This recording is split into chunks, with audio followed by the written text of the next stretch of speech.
I'm kind of sorry about that. But hopefully you'll enjoy it. As you can see, designing games for 2013 is a little bit different than maybe what you saw on the blurb, because I changed it a bit, and I'm sorry, but I wanted to, and I feel bad, but let's just continue anyway. So let's start. Hi. My name is Eoin. This is my email address and my handle on Twitter, which I don't really use very much. So if you send me messages there, I probably won't respond. But it's there if you want it. I've got a master's digital game design and theory. I did it about a year ago, and I really think that education, in terms of this discipline in design, is very important. So I just wanted to kind of give you a little bit of background about myself. But before that, I also have a bachelor's degree in theater design and philosophy, which I kind of want to talk a little bit about what I believe a designer is, and what they should be, and how they fit into the production model of games today, and hopefully in the future. And finally, at the moment I'm working at Rovio Entertainment as a games designer. I started there about a year ago, and I work on the mobile brands like our Angry Birds brand. I do some of the work there. I'm mainly involved in our friends or our social aspect. I worked on Google Chrome, HTML5, social networks with Facebook. And at the moment, I'm crunching pretty hard just to get our new Star Wars game out with our team, which is next week. So if you have a smart device or pretty much any platform, you should definitely check it out. It's a really good game. So I want to get into this topic quickly. My approach to design. I kind of wanted to explain a little bit more about a designer in terms of what you should be, or maybe what I think you should be in today's industry. And first of all, you need to think logically. My philosophy background. You need to think logically about what you're designing, what you're creating, because you're going to be working with very logical people. You're going to be working with programmers, and that's how they think. They think logically. And if you can't think logically, how can you express your ideas to the person you're working with? So, like logical design, something like the UI, the UX. How does it work? Where does it sit? How is a user going to flow through this? How do I explain that to the programmer? Another example would be something simple like the analytics behind it. Maybe you might know, but designing by analytics is really good. It helps you. Having different test scenarios, using your user base. If you have a big user base, it's quite a logical way of approaching how to fix a problem. Systems design. How do you create a combat system? It's all logic. You have ideas, you have a creative idea, but you need to think logically how you create that. And finally, another example would be something like economy. How do you reward your player? Where does that money go? Is it a soft currency if you're using a social term? Is it going to be XP? Where do they spend it? You need to have these systems. That's all very, very, very, very logical. But of course, I also think to be a good designer, you definitely need to be creative. Absolutely. You can't just be logical, you also need to be creative. But there's creative design as well, because you're going to be working with extremely creative people all the time. You're going to be working with artists. You're going to be working with people who just think creatively. They don't really think logically. And you're going to be working with people who just think logically and not really creatively. Now, that's not necessarily true. I don't think that you're working with robots and you're working with just people who draw all day, because they are also logical and creative in their own mind. But you kind of have to be the glue that holds everything together. So, for example, something that you might decide is creative would be level design. A good level designer shows their creativity in their levels. And I've worked with a lot of level designers recently, and I can tell just by looking at a level who made it. I think that's great. I think that you should be able to express your creativity through the work that you do. I also think that story is very creative. People who do story design are these kind of aspects like character design, environment design. This is a creative side. But if you want to be a designer in today's industry, I think you need to have everything. You need to kind of encompass the entirety of these aspects. Now, this is just some aspects. There's way, way, way more. But these are the things that I do like day by day. I don't do one. I don't do some. I do pretty much all of these. And people might say, well, that's not necessarily true in the industry because a person might go and be just a UI designer. They might just be a UI designer their whole career, and that's fair enough. But I work with a small team, and I'm pretty much the only designer or one of the only designers, and I like to be able to know how to do a lot of these things. Maybe further on I'll start really thinking about one, but right now, if you are an independent designer, you're not working with a team, and you don't know this stuff, you're going to have trouble. You're not gonna, if you don't know how to do all these kind of things, or some of them, you're going to be in trouble. So the talk's going to change a little bit. This is just what I feel about design at the moment. But I just kind of want to talk about like what's next in terms of a designer. As a designer, what do you want to be thinking about? What kind of games do you want to make? Where do you want to make a mark? Do you want to be known? And I was thinking, well, the industry, what's going to happen next in the industry? And I started thinking about it, brainstorming, kind of thinking, what's the immediate next thing? Rather than what's in the future, but I started thinking, what's the immediate next thing to develop for? What would be exciting to design a game for? And motion control is questionable. Like, we've kind of had some interesting things come out in the last few years in terms of motion control, and the Wii U I played is pretty good, Wii U is good. And how companies and these kind of big consoles and everybody is getting behind motion control. And I have to say, honestly, I think it's got some problems. I think that designing for these kind of games has problems because one, the technology right now is quite primitive. Like, it's not as advanced as we want it to be. And I think when you're designing a game for that, it becomes really, really difficult to make really accessible gameplay. And I think the second problem is, it's very expensive. And I'm not talking just for the development cost, which is also very expensive, and the teams that you have behind it, but I'm talking about the consumer's expense. Think about it, you gotta buy a TV, you gotta buy an Xbox, you gotta buy a big living room if you want to play Connect, you know? You gotta get everything that you need. It's so expensive, it costs you a lot of energy and money just to even start. So your end user base is quite small. You're really not making a game for many, many people. And I think that's a problem. As again, it's kind of more iterative, there's too many dependencies. You need to think about so many things just to develop this platform. And it's already kind of being done, and I think that it's still going to be around, but it's maybe not going to be as big as we would, or as they would have liked it to be, but it's still going to be around. So if it's not that, what about interactive TV? Last year I heard, like, interactive TV, oh my god, it's going to be the next big thing, it's going to be amazing. Interactive TV is everything. And I have to say, that it's a really nice idea of interactive TV and playing games through your TV and browsing through your TV, and it's going to happen, and we are definitely going to see this happening, but maybe not straight away, because it still has some problems. It's not going to be immediate. It's in its infancy. Like Samsung TV, I looked through the Samsung catalog, for example, and there wasn't many options. Like, do you want to spend €8,000 or do you want to spend €7,000? I was like, I don't really want to spend any thousands of euro. And I think that it's still got a long way to go, but it will be there, but maybe not so immediately. Again, very expensive.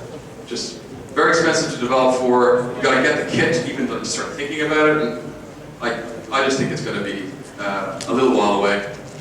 And on a gaming front, I do think it's going to come when Sony and Microsoft and the big guys kind of decide, hey, let's integrate our consoles into the display unit, let's build them into that unit. So when you buy your entertainment system, you've got everything. You can see that with like Xbox right now with their smart glass. They're trying to connect all the devices, they're trying to integrate everything together. And it's coming, but it's going to be a while. So if it's not virtual, or if it's not that, what about virtual reality? And I think, again, this is like, you know, the next big thing is going to be virtual reality. It's like 3D, it's going to be amazing, you know? And yes, there's a lot of excitement about virtual reality, like a lot. For example, the Kickstarter fund this year, like, I think really, if you're paying attention to this, people are going crazy about this. They want to see more games being developed. I'd love to design games for this kind of stuff right now. But I actually think that while we see a lot of these devices coming out, and like different kind of variants of them and how it affects your reality and playing games through like real life or playing games in a headset, I also think that it's going to have some problems, because as a designer, I don't have access to this development kit, I don't have access to the tools. If I was an independent designer, I wouldn't be able to make games for this personally. I don't have the skill set to do it, and I don't have the hardware to do it. So for me as a designer, right now, this is not what I'm looking at. I'm looking at something a little bit easier. And I also think, again, it's going to be really risky. Like, these companies, they already made a big big gamble when it came to motion control, and I think that it didn't pay off the way they wanted it to pay off. And so Kickstarter is like someone else's money, and they're going to see how that goes before they really invest their time into this. So again, it's going to happen probably, but it's just a long way away. It's going to take some time for us to really see the power of VR as developers, as like the everyman to start making games for that. It's going to be like quite far in the future. And I think, well, if it's not these things, if it's not interactive TV, if it's not virtual reality, if it's not motion control, like really, what is the next big thing for me as a developer, as a designer? What do I really want to work on? And I have to say that it's mobile. Again, I mean, mobile's not new, right? You can't really say, hey, no, the next big thing's mobile. It's going to be amazing, because everyone here probably has a smartphone or close enough. Like a lot of people have some sort of like mobile device, be it a tablet, phone, something that they connect to each other with and connect to their games with, their entertainment. And we see, the reason I think that's going to happen is because we're seeing the big guys are really pushing hardware. They are like, Apple announces a new iPad every day, and like, Google are pushing themselves as hard as to get involved in that space. Windows 8 is like pretty much a touch screen. It's a touch screen, like, it's such a touch screen interface that people hate it because they can't develop for it, but it's mobile. And Samsung, and there's other dogs there as well, but I don't know, like Nokia, which are kind of struggling. But anyway, yeah, so I think that they're going to push the hardware. That's great for me. I don't have to worry. Like, they're pushing the hardware. If the hardware's accessible, that's got to be great for me as a developer. And why I think it's really good. I think that mobile is going to be really good because it's a multi-purpose device. It's not just locked into one thing. You've got so many things you can do with your phone or your tablet. Like, and people do it all the time. They're social with it. They use it for traveling, like looking on maps, looking for restaurants, and entertainment, like games and film and whatever, and work. And why that's good for us as games developers, as designers, is you can almost guarantee that whether the person uses it for work or has it for social or for whatever, they have it with them. You can't guarantee someone has a Kinect. You can't guarantee someone has an $8,000 TV in their house that they want to play a game through. But you can pretty much guarantee or start banking on it that people are going to have these devices with them almost all the time. And if you can guarantee on that, that's a great platform to develop. What else? Yeah, it's accessible. Like, I think that people can just get in touch with these like mobile devices more and more.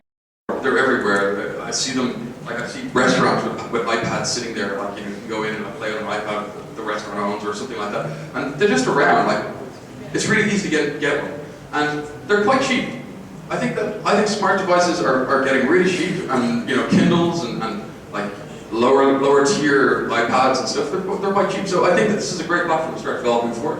And I think that we're going to see them just getting better. It's just going to get better and better and better. More power, more battery, more display. The games are going to be able to run better on them. I'm really, really going to see some interesting things happen. The second thing I think that's going to happen, mobile and social again. Like, again, you might think that I'm just like iterating what's been happening before, but I'll get to it. I think that social connectivity is really interesting right now. We've got a lot of platforms like Xbox Live, Steam, and Games, the Game Center, and these are great. Like, you connect with your friends. You can, hey, I'm playing a game, and you play games, and we play games together. But the problem is that they're actually single purpose. They're changing, but most of these are just like, they're just for playing games. So the people that you can only connect with are people who play games. You don't really like, I don't go, hey mom, do you want to go on Steam? And like, let's play like Left 4 Dead together. She'd be like, I don't know what you're talking about at all. And so while they're great and they're really good at what they do, they demand you to kind of already be involved in that system. You need to already be integrated into the system before you can actually connect with it.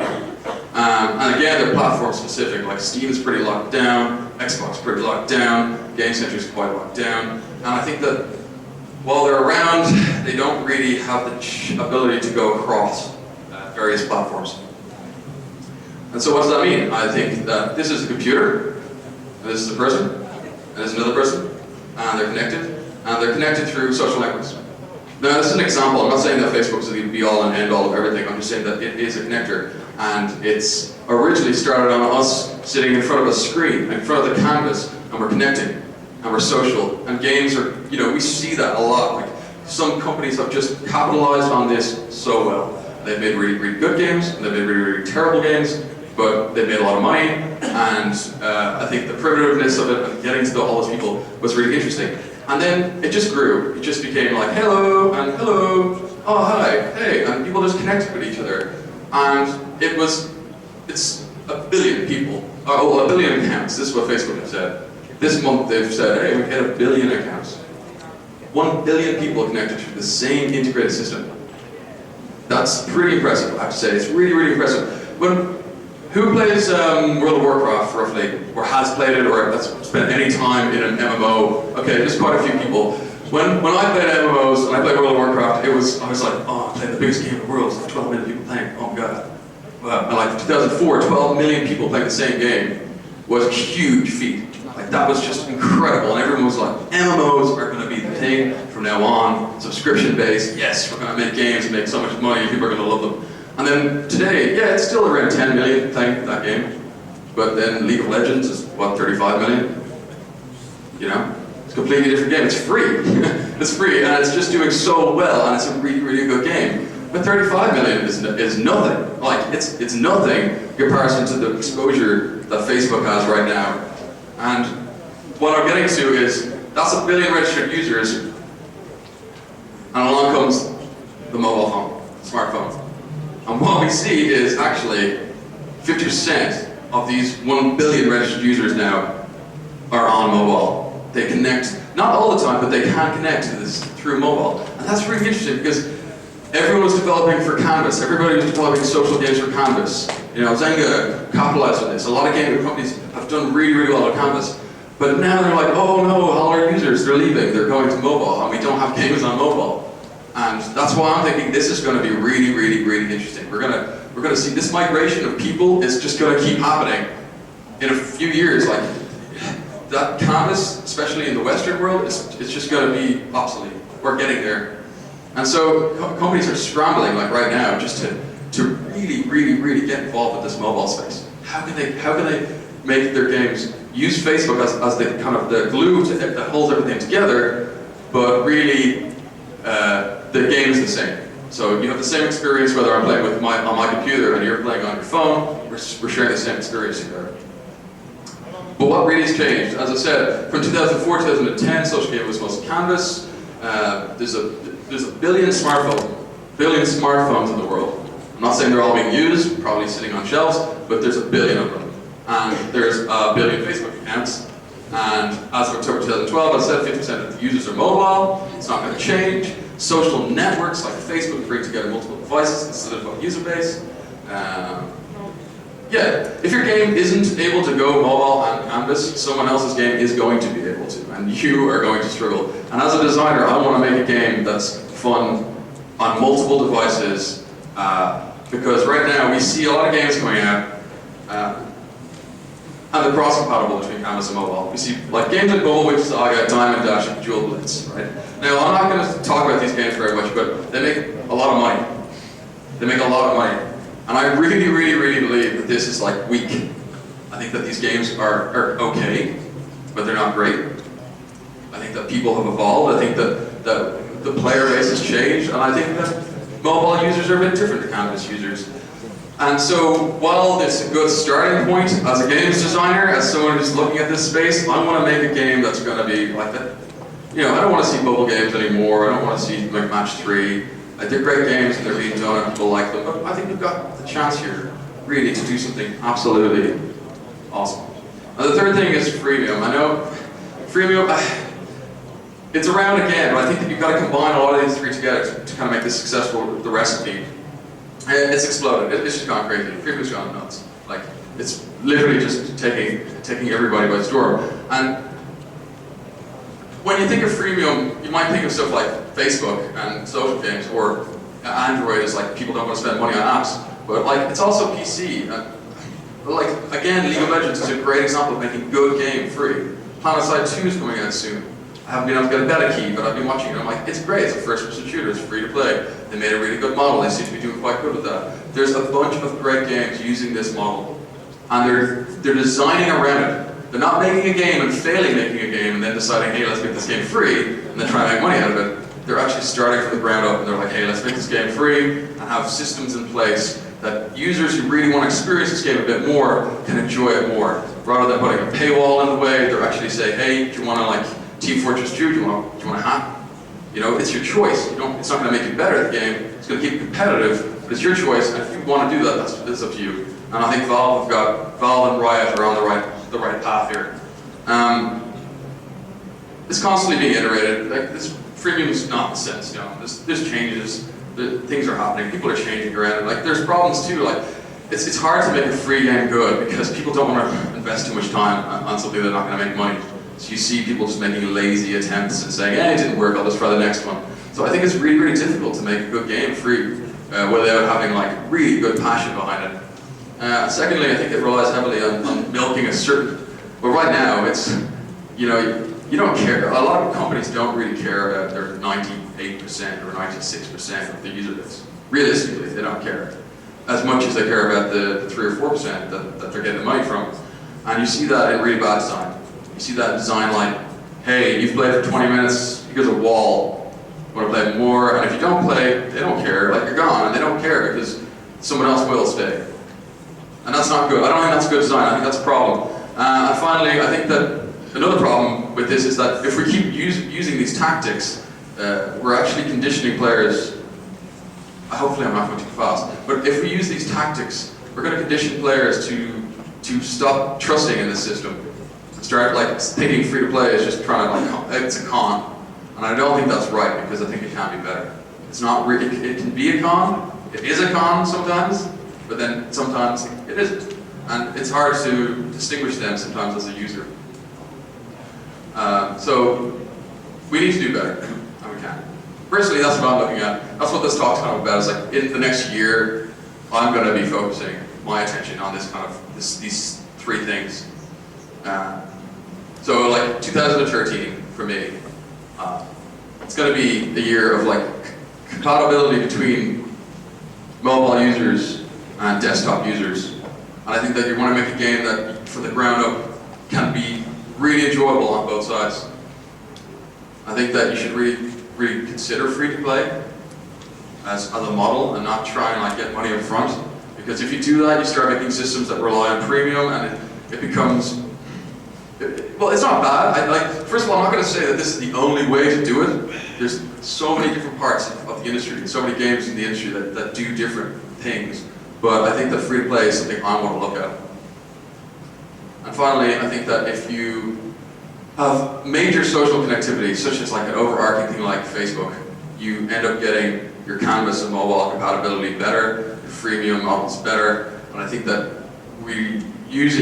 like Facebook are going crazy. They're really pushing. They see 50% of the users on mobile. They see a lot of the users on mobile. They can't monetize off that well, so they're trying to actually make their mobile experience better. And their shares went up this week because they're really going to make their mobile applications on iPhone and everything really, really good now because they see this isn't going to change. They need to adapt. And if they're adapting and all the hardware guys are adapting, that's good for us as developers because it gives us a lot of opportunity to really get in touch with our user base for free, which is amazing. And finally, just to iterate, if you do this, you've got accessibility, you've got a user base, you've got a retention model. And I think that's pretty solid. I think that's the next year. And then maybe 2014 I'll talk about the virtual reality. But I'm just thinking that personally the next thing for me would be this. And that's pretty much it. It was pretty short, but thanks for your attention. Again, here's my details. And I will take some questions now if anybody has any questions. And yes, I didn't talk about Angry Birds.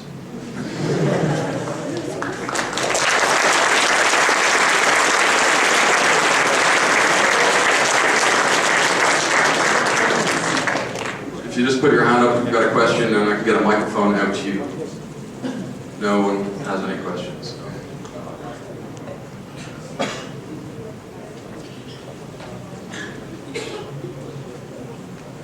So, you're talking about one single big next thing, right? But it's not going to be like that, right? there is this one huge thing, but around it there are, I mean, okay, it may be the largest thing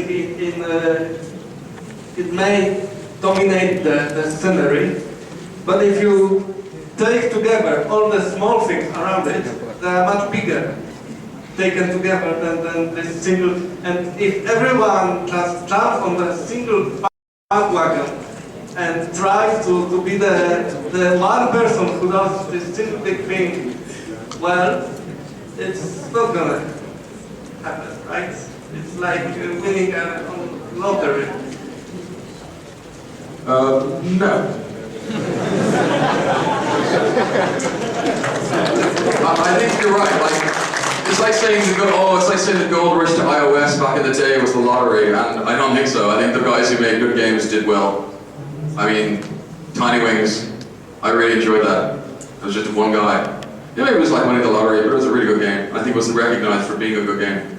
And I think that I use Facebook as an example, but there are other social platforms. It's just the idea of connecting your games across multiple platforms. In fact, you're saying that everyone's jumping on this one bandwagon, but I'm saying you're actually getting onto every single device that you can get onto. You're not getting onto one device, you're getting onto Android, you're getting onto iOS, you're getting onto PC, you're getting onto everywhere. If you develop your game that's compatible with this social connection in mind, yeah, I think you're jumping on a bandwagon, but like that's what gaming is, you know?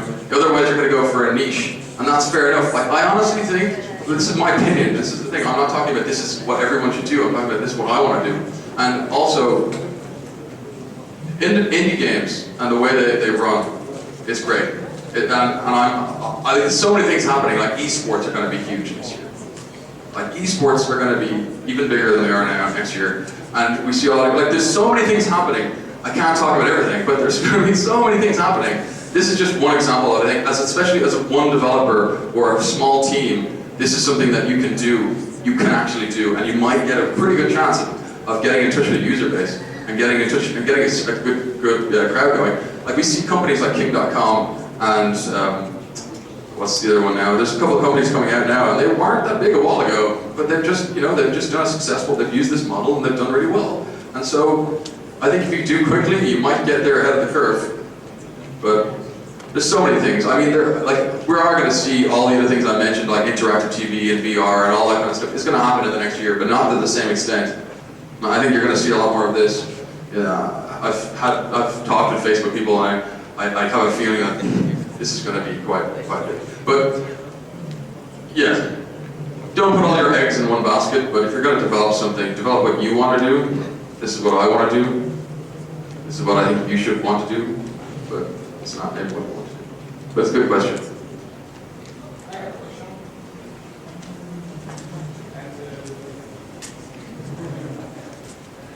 I just want to ask how look the partnership with these big companies like Google and Apple, because let's say for example that I develop a game. It's popular and people like it, and I want to start earn money on this game. So how it looks? How do you do it? I didn't, but I just want to... Okay. Well, Facebook and Apple have this kind of like quite an agreement that they don't... So if you sell anything through Apple, they take a cut. It's like 30% flat fee. I'm talking about selling this game for free to download, free to play, yep. And earning money on things like ads, but is there something more than ads to earn money? Oh, yeah, okay, sorry, I thought I was... Alright. Yeah, I mean, when you say free to play, it's not like everything that you give is free. I mean, the model... It's the whole talk on free to play could be brought out, but usually you create a system where there's a point that a certain percentage of your user base will have options to pay for certain things in your game. So you'll have, in a perfect world, you'll have it so that it's not necessary, but it's so much fun and desirable that and people could put in so much time that they might want to do it, like a consumable power-up, for example, in a game, or extra content that they can't get for free, perhaps, or peripheral stuff, aesthetics. Like in League of Legends, they make most of their money through non-competitive payments. So you don't buy to win, you don't pay to win, you actually pay to look cooler than your friend. And you know, that's an interesting model, and they pay a lot of attention to the art, they pay a lot of attention to that side of things. So there's many, many, many ways to do it. I'd say the best, I won't get into it now, but I think the best way is just to look at how free-to-play games work. CSR Racing, okay, CSR Racing is a great example of this. This is a free-to-play game. It uses a lot of mechanics like energy. You can only play so much time, and then you run out of energy, you've got to pay more money if you want to play it, but you can wait. But the people who play that game are people who love cars, and they love racing. And they spend so much time making those cars look really, really, really good. And that, even though it's pretty much a single-player game, people were like, oh, I feel so good, I've got this amazing car. And they spent money to make their cars look better because they felt that it was worth it to them. And CSR Racing was it was a free game, and it was top grossing, making the most money on an iOS store. Like, that's a really good example of, like, you pick a market, you pick a game you think will be really good, fitting the model, and you just work on the aspects you know your user will want to see. The people who play that game like cars. Make your cars look good. Make them feel good. That's good. That's an example, but I'm not going to get into how to monetize, but there's a lot of ways to do it. And there's the right way, and maybe there's the wrong way. So, yeah. Any more questions? I would like to ask about potential risk of oversaturation of this market, because obviously there is a huge user base that you mentioned for these devices, but isn't there a risk that people that go into one game, like in League of Legends, they do it for 100%, and then they won't look for any more games like that? So is there even place on this market for new players? Yeah, well, you're saying that the market's solid and that no one moves and no one plays. Yeah, there's going to be people who for a certain amount of time will like lock themselves into one experience. But I think mobile users, like I'm talking mobile here, I'm not talking like League of Legends is a pretty hardcore PC game, and the people who play it are really, really into their gaming, and they go down and like they're trying to make a very fair sport basically. And I think when I'm talking mobile, I'm talking to someone who has like 2 minutes of their day to, you know, while they're on the way to work or on the toilet or whatever, and it's a different user. They're not the same, but the model works the same. The model will work the same, but it's not the same person. Or it's not the same person at the same time. Like, a League of Legends player, when he's on the toilet, doesn't say, oh, I want to play a game of League of Legends for 40 minutes. Like, he doesn't have the time to do that, so, you know, what will he do? If he's a gamer, maybe he'll play something else. I don't think anyone can be locked down to one thing. It's a good question. I don't really know. I think some people might be locked down into certain things, but it's like saying, I read only Twilight. Only Twilight. I just love that man. He's just so handsome. But I mean, like, it's just not the way it is. And it's like saying, I read. What do you read? You know, I read newspapers. I read books. I read blogs. I read the back of my shampoo bottle. You know, there's so many different aspects of what that is. So it's like gaming. What is gaming? It's like, you know, there's so many aspects, and I don't think you can just lock yourself down into one. And I don't think people will. And if they do, that's fine. You can't get everybody. In fact, you probably don't even want to get everybody. You probably want to get a small amount. So. Yeah, maybe League of Legends wasn't a good example. I meant more like if someone is playing on mobile and he's going to marketplace of some sort, there is like 1,000 of games. And on big releases like big games, I know Skyrim, Call of Duty, it's really easy to market that because it's comparatively easy to show what is going on there and what options for marketing small things that make games for mobile have. It's hard to sell it, right? Well, yeah, it depends on how good you are at marketing. I mean, yes, big companies might do things like pay their way to the top spot, or they have the budget to get themselves seen, and that's going to happen. You know, I have no golden key to say, hey, this is how you make all the money in the world, because I don't know. But I'm saying that if you make a really, really good game and you follow these steps, perhaps you actually have a good chance of maybe not making everybody, but virality is your tool here. You make something good, people will know. I mean, YouTube, people like, I don't know, every month I see a YouTube video for a person who didn't even know that they were going to be, you know, the next Gangnam Style, or whatever the hell. Like, it's really hard to tell, but if you understand the platform really well, and and you know what you're doing, I think you don't need a marketing budget. I think you can just learn how to connect with your user, really understand who that person is, and then it will take itself from there. But I don't think there is one way. There's many, many, many ways. And I didn't study marketing, I studied game design, so I don't really know, but I've seen some really good marketing strategies, how to get games out there. Kickstarter is an example of like how to get it out there. Like most of the Kickstarter funds that get backed and actually get money are the ones that have really, really funny or quite interesting videos. So like there's trends that you got to follow. There's certain kind of things you have to tick, but you don't need like 100 million euro just to get like to the top spot. Probably do it on like with a really good game and the right connections. Probably do it on like maybe no money at all if you're really lucky. Any more questions? I've actually got quite a lot of time because I was told I had 30 minutes, but then I was told I had an hour. So.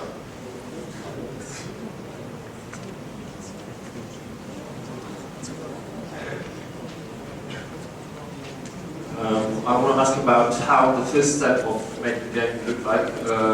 I mean, if mostly you come up with idea, or mostly you sit around in group and think, you know, mobile devices are being more popular, and let's make the game on mobile devices. Can you repeat that one more time? Sorry. I think the first step, what it looks like. If you do you come up with idea first, or do you think about making game for something without an idea? Yeah, I think it's you look at the idea comes, well, second, but not really, but it should. Like, you have really good game ideas. If you're a designer, you probably have game ideas every day. In fact, most of the time you learn game ideas from other people, and it's just about explaining them to everybody. But if you want to make a game idea work on a specific platform, you need to know the platform first before you can really know if the game's going to work on that. You can't be like, oh, I've got the best game ever, it's going to be the best mobile game, and I don't know anything about mobile at all. Like, if you don't know your platform, you don't know what kind of games will work on it. So, I think yes, really, really understand the platform first, and then if you're a good game designer, you'll be able to really exploit that and use that, whether it's mobile, canvas, virtual reality, motion control, interactive television, they're all different platforms, and you see games coming out with touchscreen controls that are just ingenious, and they're really, really smart. But it's the designer thought about touchscreen. They didn't think about the game first, they thought about the interfacing. They said, how does the player interface with my game? And how do I make that fun? And then they did that. They came up with a game idea, they iterated, they changed, they made it really fun.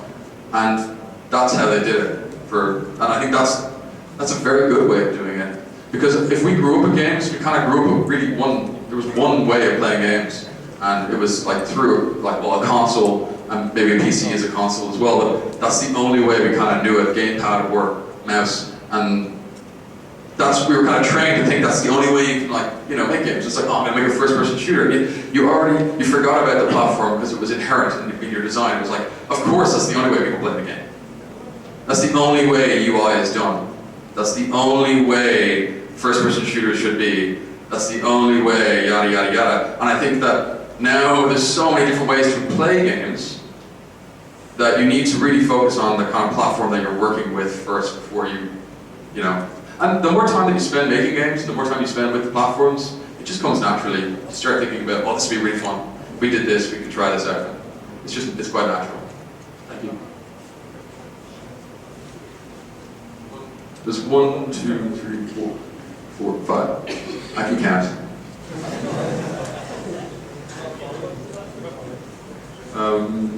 Hello, I have a question about fast prototyping of a game ideas. Do you use any kind of prototyping tools, to just convince yourself that your idea plays good before you give it to the developers?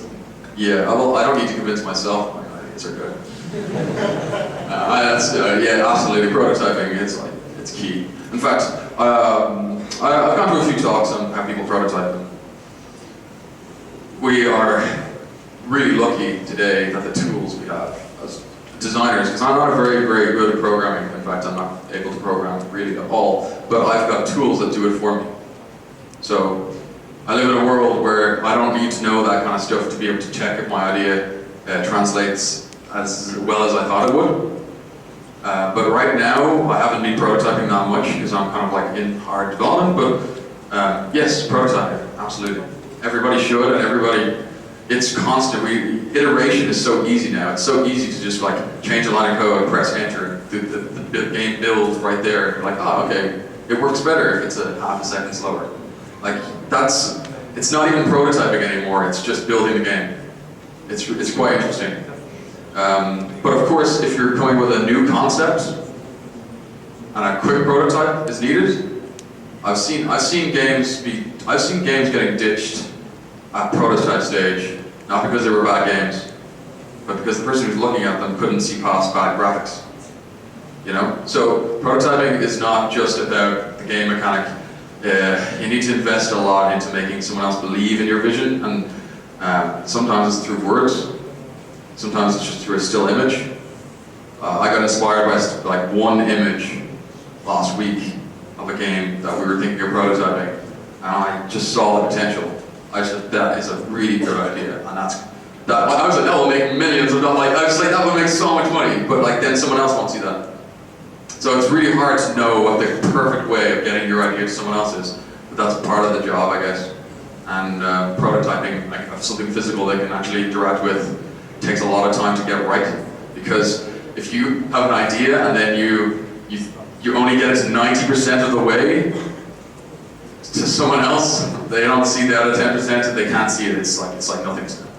So prototyping can be also really it can crush your idea if the person you're showing it to has no vision or doesn't have the same vision as you. But it doesn't mean it's a bad idea. But yeah, I don't know. You should prototype, but you should also be constantly changing your idea as you go. Ollie?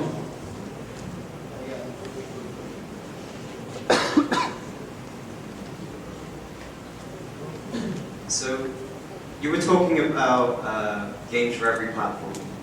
But at the same time, you said that we should think about platform first. So, if we're designing a game for touchscreen, we're thinking of mechanics that use touch interface, right?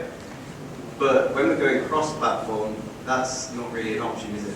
Because we're using Facebook, and we're using the touch interface, and we're using whatever else, right? So that doesn't really make sense going forward. Are we going to be like dumbing down on mechanics as we go cross-platform? I think so. That's a really good question. I think that we do dumb down games, mobile, already. A lot of games just have one button. That's it. Some games have two. Ooh. And then like you go canvas and it's one click, but it's like 100,000 things on the screen going on at the same time and arrows flying everywhere. And so there's bad design on both sides. A good example of what Ollie's talking about now is Fruit Ninja was a great game. Absolutely love that game on my iPhone. I can't stand that game playing it with a mouse. The game is good. The port to the PC or to Facebook is really good. I like what they did with it, how they approached the model. But their interfacing doesn't work. The swipe mechanic doesn't work. Hand-eye coordination doesn't work when you're not physically touching it. And that's an example of how when you try and make a game and you take only one platform and then you port it to the next platform and it doesn't really work very well. And vice versa, it happens the other way around too. But I think that if you want to utilize both platforms with a social integration with Facebook or some sort of thing in the middle that's like connecting all the players together, you can, and it will dumb down maybe the mechanics, but you can still make really good games out of it, like exceptionally good games out of it. I play a lot of games that only have one button that can go on touch screen and canvas, and they're really good. I mean, I think the games that I've been working on recently are very capable of going on both platforms. So I don't think it's impossible. But yes, some people just want to make a game for one platform, and that's fine. And that's great, because I don't want everybody to do this, because then I'll only be playing these games. And, you know, like for example, Hotline Miami, which came out last week, really good game. 2 guys from Sweden made it, and it's like looks like GTA 1, and the whole game is go around kicking the crap out of people and beating them up. It's pretty much got 2 buttons, and it's really good, but it wouldn't ever work, I don't think. Well, maybe it would, but I don't think it would work on an iPhone or any touchscreen device very well. Carmageddon I got, and I got it for my iPhone. And I was like, oh, Carmageddon, yes, oh, it's gonna be awesome. Yeah, it doesn't work. I have no, like, it's just, it's some of the design is a bit flawed in terms of the controls, and I'm trying to steer, and then I realize my finger isn't even on the button anymore. So, yeah, it's hard to design for every platform, but these games didn't do that, and I think that if you start with thinking of all the platforms in one, you can make a game that is compatible. And it's not going to be necessarily the same game I make, it's going to be the same game you make, or anybody, because the mechanics can't be different. Just, we need to think of the interfacing for all platforms at the same time, if you're following what this talk is about. But yeah, you might start limiting yourself, not necessarily a bad thing.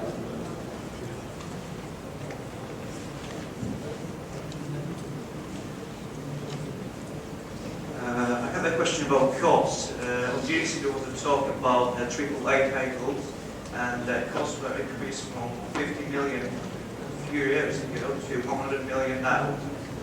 Do you think the same thing is going to happen to the mobile market? Ooh.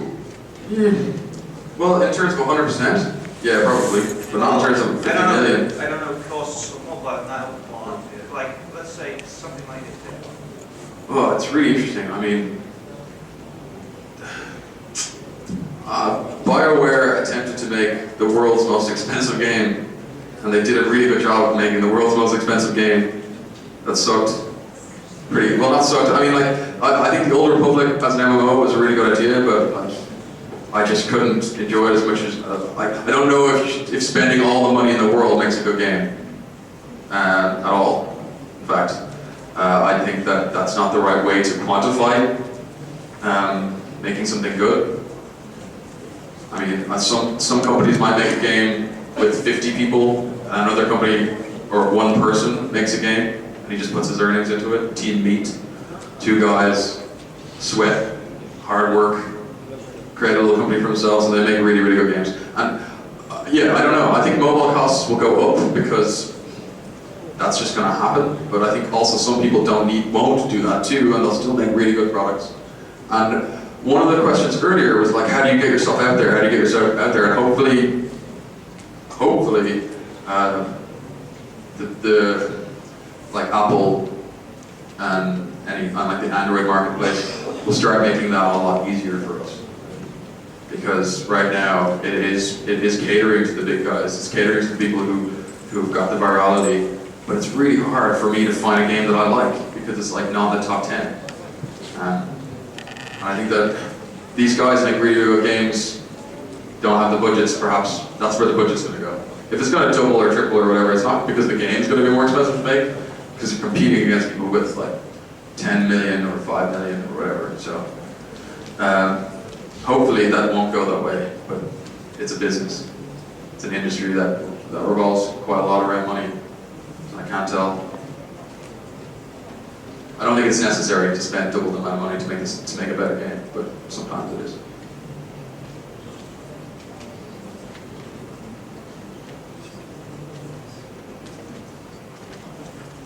Okay guys, so I'm pretty much out of time, but it was really, really good to have this talk, and I know it's a bit different maybe than what I originally planned, but thanks for coming, and my information is still there. You can email me, maybe I'll have the slideshow up online, but I haven't decided when I'll do that, so yeah, thanks very much for your attention, and enjoy the rest of the conference, and come up and talk to me if you want to talk about anything at all.